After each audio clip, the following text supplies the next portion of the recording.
Yeah, so hello everyone, Hitesh here. Today we're gonna talk about the movie called Spider-Man No Way Home, जिसके बारे में आपने मुझे comment कर करके पूरा कमेंट सेक्शन भर दिया है। और फाइनली आज इस मूवी के रिलीज के फर्स्ट शो को मैंने जाकर थिएटर में एंजॉय किया। एंड पर्सनली कहूँ तो गाइस, ये पूरा वीडियो स्पॉइलर से भरा हुआ है, तो अगर आप स्पॉयलर्स नहीं चाहते हैं तो प्लीज इस वीडियो को यहीं पर स्किप कर दीजिए और जाकर ये मूवी थिएटर में जाकर एंजॉय कीजिए। और फिर भी आपको ये वीडियो कंटिन्यू करना है। तो चलिए आते हैं इस कहानी की मेन स्टोरी लाइन की तरफ। इस कहानी में मैं बस बेसिक पॉइंट्स के बारे में बात करूंगा, क्योंकि इसका मैं एक सेपरेट वीडियो आप लोगों के लिए 1080 प्रिंट में जल्द ही लेकर आऊंगा, जब मेरे पास में अवेलेबल हो जाएगा। सो मूवी की स्टार्टिंग इसके last part far from home जहां पर खत्म हुई थी वहीं से ही होती है। और इस वक्त जे जोनाह जॉनसन की वजह से हर कोई अब स्पाइडरमैन की शख्सियत के बारे में जान चुका होता है, क्योंकि सभी लोग ये समझ रहे थे कि मिस्टीरियो की मौत का गुनहगार और कोई नहीं बल्कि स्पाइडरमैन है। काफी दिन बीत जाते हैं और इस वक्त पुलिस भी उसके घर पर पहुंच जाती है। हर कोई पीटर को एक गुनहगार की नजर से देख रहा होता है। ना ही किसी कॉलेज में उसका एडमिशन हो रहा होता है और ना ही उसे कहीं जॉब मिल रही होती है। वो पूरी तरीके से टूट चुका होता है और यहाँ तक कि उसका सामना उसके बेस्ट फ्रेंड नेड और साथ ही एमजे को भी करना पड़ता है। वो लोग भी किसी भी कॉलेज में अपना एडमिशन नहीं करवा पा रहे थे और यही रीजन था कि पीटर उनके बारे में सोचता हुआ पहुंच जाता है सीधा डॉक्टर स्ट्रेंज के पास में और उन्हें कहता है कि सर, मेरी तरफ से मेरे दोस्तों को भी प्रॉब्लम हो रही है। मेरी आइडेंटिटी पूरे शहर में रिवील हो जाने की वजह से मेरी फैमिली भी दिक्कत में आ चुकी है। तो क्या आप मेरे लिए कुछ ऐसा कर सकते हैं जिसकी वजह से पूरी दुनिया में जितने भी लोग पीटर पार्कर को जानते हैं बीइंग ए स्पाइडरमैन, वो सभी लोगों की याददाश्त मिट जाए। और तभी वहां पर वोंग की भी एंट्री होती है, जो कि बताता है कि इस वक्त सोर्सरर सुप्रीम वो है, ना कि डॉक्टर स्ट्रेंज, क्योंकि 5 साल ब्लिप में बिता देने की वजह से सैंक्टम सेंक्टोरियम का पूरा हिसाब किताब वोंग ही रख रहा था। वोंग डॉक्टर स्ट्रेंज को रोकने की कोशिश भी करता है कि उसकी हेल्प मत करना, लेकिन फिर भी डॉक्टर ये जानते थे कि स्पाइडरमैन ने पूरी दुनिया को बचाने में उसका साथ दिया था। And that is the only reason Doctor Strange Peter Parker का साथ देने के लिए तैयार हो जाते हैं। और फिर वो उसे लेकर जाते हैं जिरेंट, जो कि उनके नीचे का एक तहखाना होता है, जिसे वो द रूम्स ऑफ काफिकान भी कहते थे। यहाँ पर सबसे पहले डॉक्टर स्ट्रेंज पीटर पार्कर की यादों को पूरी दुनिया से मिटा देने का एक मंत्र पढ़ते हैं, जिसका नाम था मेटिना कडावरस। सीरियसली इस मंत्र को सुनकर तो मुझे हैरी पॉटर के अडावा कडावरा की याद आ गई।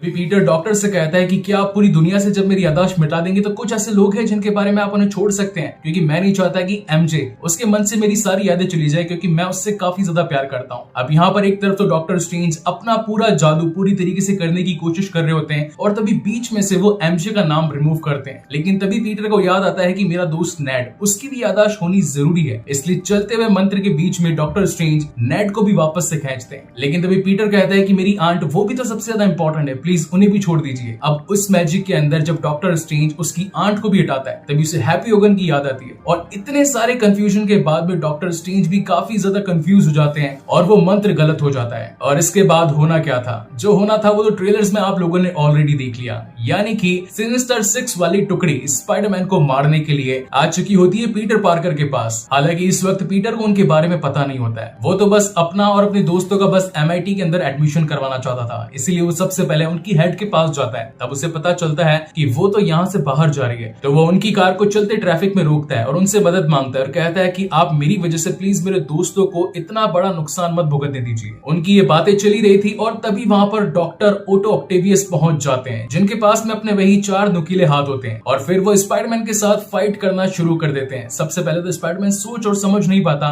कि आखिर वो इनके ऊपर हमला क्यों कर रहे हैं। और तभी अपने बचाव के अंदर जब स्पाइडरमैन अपना वो नैनो टेक्नोलॉजी वाला सूट पहनता है, तभी ऑटो ऑक्टेवियस का जो हाथ था वो उसके हाथ में थोड़े से नैनो पार्टिकल्स लग जाते हैं। और यही रीजन था कि हमने ट्रेलर में उनके वो चमकते रेड कलर के टेंटिकल्स देखे थे। इतनी मुसीबत काफी नहीं थी कि तभी वहां पर पहुंच जाता है ग्रीन गॉब्लिन और तभी वहां पर डॉक्टर स्ट्रेंज पहुंचकर ऑटो ऑक्टेवियस को अपने मैजिकल केज में बंद कर देते हैं। स्पाइडरमैन भी अब इनके सामने आ चुका होता है, तो वो पूछता है कि आखिर ये लोग कौन है और यहाँ पर कैसे पहुंचे, मुझ पर ये हमला कर रहे थे। तभी स्ट्रेंज बताते हैं कि तुमने मुझसे जो मंत्र बुलवाया उसके अंदर तुमने मुझे कंफ्यूज कर दिया और उन पूरे मंत्रों का उल्टा पुल्टा हो गया। और वो दुश्मन जो कि जानते थे पीटर पार्कर को बीइंग स्पाइडरमैन, अब वो आ चुके हैं इस यूनिवर्स में। क्या तुम्हें मल्टीवर्स का कॉन्सेप्ट पता है? यानी कि यहाँ पर सीधे तौर पर बात हो रही होती है दूसरे डायमेंशंस की, जिसे कि हमने लोकी वाले एपिसोड्स में भी कवर अप कर रखा है। डॉक्टर स्ट्रेंज स्पाइडरमैन से पूछते हैं कि वहां पर तुमने और किसको देखा, तो वो बताता है कि वहां पर एक और कोई शख्स था जिसने ग्रीन कलर का सूट पहन रखा था। और तभी वहां पर ऑटो ऑक्टेवियस बताते हैं कि उस शख्स का नाम नॉर्मन ऑसबॉर्न है, मगर वो तो काफी सालों पहले मर चुका था, वो वापस कैसे आ गया? गया। इन सब बातों से डॉक्टर स्ट्रेंज ये तो समझ चुके थे कि उनकी गिनती 2 से ज्यादा है, इसीलिए वो स्पाइडरमैन को अपना ही एक मैजिकल गैजेट देते हैं जिस पर उन्होंने मंत्र फूंक रखा था और बताते हैं कि तुम्हें अब जाकर जितने भी रायते तुमने फैलाए हैं उन सभी को यहाँ पर लाना है और उसके बाद में मैं उन्हें अपने अपने डायमेंशंस में वापस भेज दूंगा। मगर इस पूरे काम में स्पाइडरमैन को हेल्प की जरूरत थी और तभी वो नेड और साथ ही एमजे को यहाँ पर लेकर आता है जिससे कि वो दोनों उसकी मदद कर सके। और फाइनली रूम्स ऑफ काफी कान के अंदर बैठकर अब ये तीनों जने अपने काम में लग जाते हैं, यानी कि बाकी सभी मल्टीवर्स से आए हुए विलन्स को ढूंढना। मगर कुछ लोग जो कि स्पाइडरमैन को बुरा मान रहे थे उन्होंने स्पाइडरमैन के कपड़ों पर एक ग्रीन कलर का लिक्विड ढोल दिया था जिसकी वजह से उसका सूट काफी गंदा लग रहा था। वो अपनी आंट को कॉल भी लगाता है, सूट को धोने की बात करता है मगर वो उसे धो नहीं पाता और फाइनली उस सूट को उल्टा करके अपने काम पर निकल जाता है। And that is why we have seen a new Spiderman suit, वो भी ब्लैक कलर का, जो कि दिखने में काफी ज्यादा कूल लग रहा था। और यहाँ पर सबसे पहले तो वो एक ऐसे प्लेस पर पहुंचते हैं जो कि पुराना सैनिकों का अड्डा था। नेड स्पाइडरमैन को बताता है कि यहाँ पर कुछ देर पहले हलचल सी हो रही थी और तभी वहां पर पहुंच जाता है इलेक्ट्रो, जो कि दे धमाधम आते उसके ऊपर हमले बरसा देता है। मगर उसकी मदद करने के लिए वहां पर स्पाइडरमैन की थर्ड मूवी से पहुंच जाता है फ्लिंट मार्को, जो कि सैंडमैन के नाम से भी जाना जाता था। पीटर को वहां पर देखकर वो उससे पूछता है कि आखिर तुम इससे क्यों लड़ रहे हो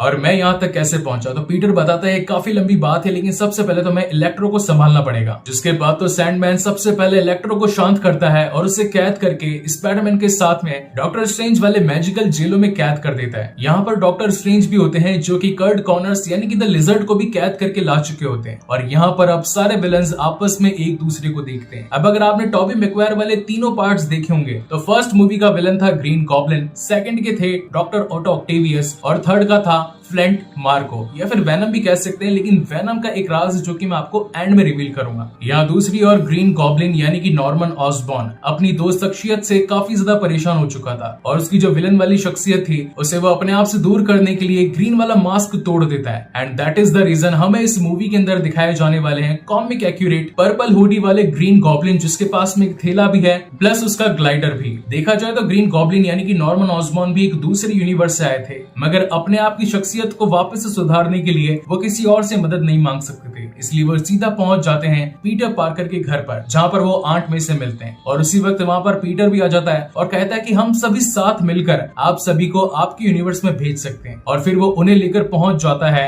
डॉक्टर स्ट्रेंज के सैंक्टम सैंक्टोरियम में। वहां पर जब सभी एक दूसरे से मुलाकात करते हैं तो डॉक्टर ओटो ऑक्टेवियस कहते हैं कि तुम्हें तो मरे काफी साल हो गए, आखिर तुम जिंदा कैसे बचे। तभी वो कहते हैं कि हाँ मैंने तुम्हारे बारे में भी सुना था। बातों ही बातों में ये लोगों को आपस में पता चलता है कि जब ये मरने वाले थे उसी वक्त ये गायब होकर इस वाले यूनिवर्स में पहुंच चुके थे, यानी कि अगर ये लोग वापस से अपने यूनिवर्स में जाएंगे तो इन सभी की जाने जाने वाली है। लेकिन तभी पीटर को ये समझ में आता है कि वो इन सभी को रोक सकता है क्योंकि उनके जान में उनकी भी जान की कोई ना कोई तो कीमत जरूर होगी। इसलिए टॉम हॉलैंड वाला स्पाइडरमैन नहीं चाहता था कि इनकी अपने यूनिवर्स में वापस जाने के बाद में डेथ हो जाए और उसकी आंट ने भी उसे यही सिखाया था कि बड़ी ताकतें बड़ी जिम्मेदारियों के साथ आती है। इसीलिए वो डॉक्टर स्ट्रेंज को अपना मंत्र पढ़कर वापस उन सभी को उनके यूनिवर्स में नहीं भेजता और यही रीजन होता है कि डॉक्टर स्ट्रेंज और साथ ही स्पाइडरमैन के बीच में एक तगड़ी फाइट हो जाती है। And literally guys this was a amazing fight. यहाँ पर डॉक्टर स्ट्रेंज अपने कांच के आयामों में स्पाइडरमैन को फंसाकर उससे लड़ाई करके अपना मंत्र का डब्बा वापस लेना चाहते थे मगर स्पाइडरमैन भी कम नहीं था और उसे याद आता है कि ये सारा तो एक ज्योमेट्रिकल मैथ है, अगर मैं इसका ठीक से यूज करूं तो डॉक्टर स्ट्रेंज को मात दे पाऊंगा। और यही रीजन होता है कि वो डॉक्टर स्ट्रेंज से उनका वो बॉक्स लेकर वहां से निकल जाता है और उन्हें ग्रैंड कैनियन पर ही लटका छोड़ देता है। वहां से आने के बाद में पीटर को पता था कि हैप्पी के पास में टोनी स्टार्क के द्वारा दी गई एक ऐसी मशीन है जिससे कि हम कुछ भी क्रिएट कर सकते हैं, जो भी चाहे वैसा कुछ गैजेट बना सकते हैं। इसलिए वो उन पांचों विलन्स को लेकर पहुंचता है हैप्पी के घर पर और वहां पर जाकर कुछ नए नए गैजेट्स बनाकर उन्हें ठीक करने की कोशिश करता है। नंबर 1 पर आते हैं ओटो ऑक्टेवियस। उनके सर के पीछे जो चिप थी जिनकी मदद से वो अपने टेंटिकल्स को कंट्रोल किया करते थे, सबसे पहले तो स्पाइडरमैन उन्हें रिपेयर करता है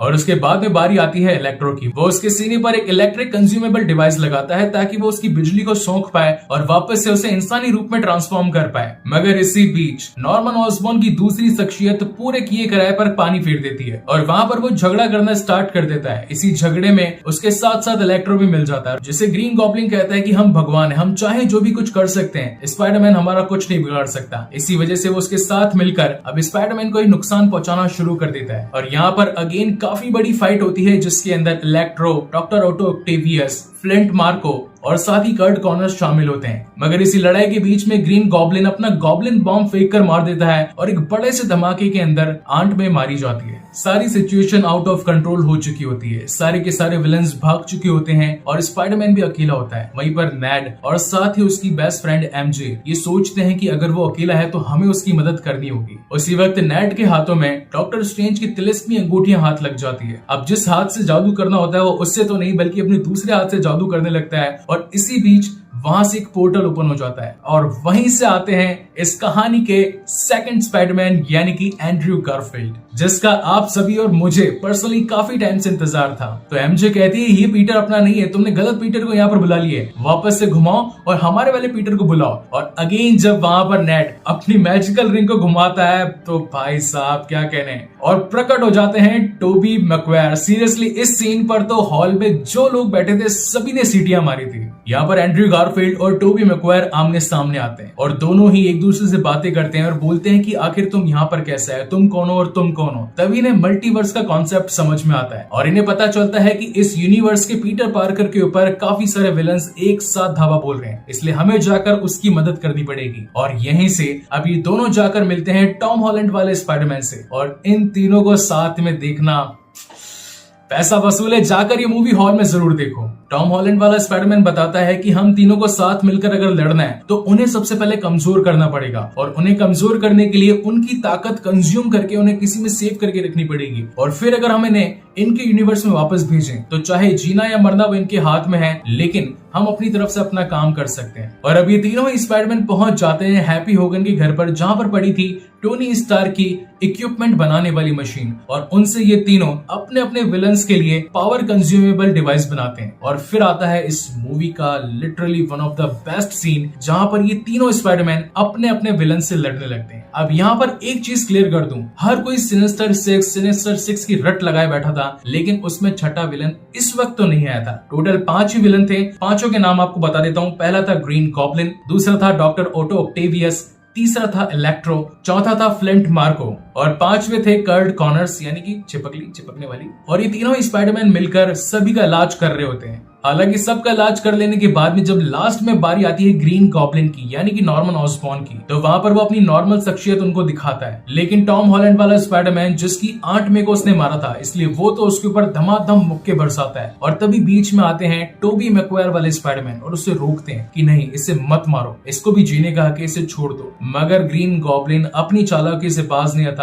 और वो टोबी मैगवायर की पीठ में छुरा घोंप देता है, जिसके बाद वहां पर टोबी मैगवायर एंट्री करता है और ग्रीन गॉब्लिन को इंसान बनाने वाली शख्सियत का एक डोट लगा देता है और वो वहीं पर सारे इंसान बन जाते हैं। और अब जब हर कोई इंसान बन चुका होता है तो वहीं पर एंट्री हो जाती है डॉक्टर स्ट्रेंज की। और डॉक्टर स्ट्रेंज सबसे पहले तो नेड को बोलते हैं कि उसने मुझे यहाँ पर कैद क्यों किया, क्या उसे पता था कि मैं 12 घंटों तक ग्रैंड कैनियन पर लटका था। लेकिन नेड उन्हें समझाता है कि नहीं सर, अभी अपना टॉम हॉलैंड सब कुछ सही कर रहा है, तो प्लीज उसे जाकर बीच में टांग मत अड़ाइए, और जब वो सब कुछ सही कर ले तो आपकी बारी आने पर आप उन सभी को रेस कर सकते हैं। यहाँ पर ये तीनों ही अपने कामों में कामयाब हो जाते हैं और हर एक विलन को इंसानों में तब्दील कर देते हैं। और फिर डॉक्टर स्ट्रेंज अपने जादू यानी कि मटीना कैडावरस से उस पूरे जादू को खत्म कर देते हैं और हर किसी को अपने अपने यूनिवर्स में वापस भेज देते हैं। अब यहाँ पर काफी सारे मल्टीवर्स खुल चुके होते हैं। तभी वहां पर पीटर आकर डॉक्टर स्ट्रेंज को कहता है कि अगर आप चाहें तो मेरी यादें पूरी दुनिया में से हर किसी के माइंड से हटा सकते हैं, क्या यही इसका तोड़ है? तो डॉक्टर स्ट्रेंज कहते हैं कि मैं अगर ऐसा करूंगा तो तुम्हारे करीबियों में, तुम्हारे आसपास के लोगों में हर किसी में से तुम्हारी यादें मिट जाएगी। तो वो कहता है कि ठीक है सर, कोई बात नहीं, अगर मेरे ऐसे होने से अगर ये पूरी दुनिया बचती है तो बिल्कुल ही ऐसा करना चाहिए। जिसके बाद तो डॉक्टर स्ट्रेंज हर किसी के दिमाग में से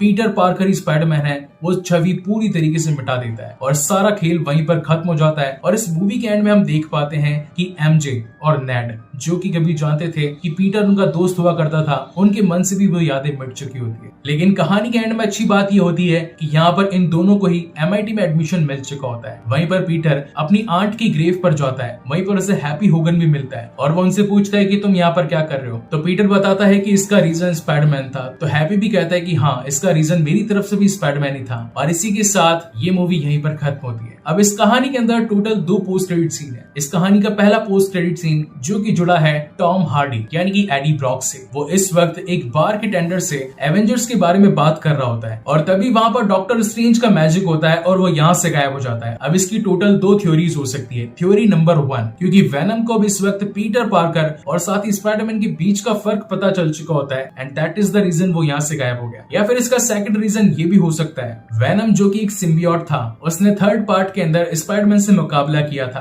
तो इस वजह से भी वो गायब हो सकते हैं। Well what do you think guys, please let me know in the comment section कि इन थ्योरीज के बारे में आपका क्या कहना है। वहीं पर इस कहानी का दूसरा पोस्ट क्रेडिट सीन जिसमें हम देख पाते हैं doctor strange the madness of multiverse के बारे में, और ये भी देख पाते हैं कि डॉक्टर स्ट्रेंज जाकर वांडा से मदद मांगेंगे और वांडा जो कि बन चुकी है स्कारलेट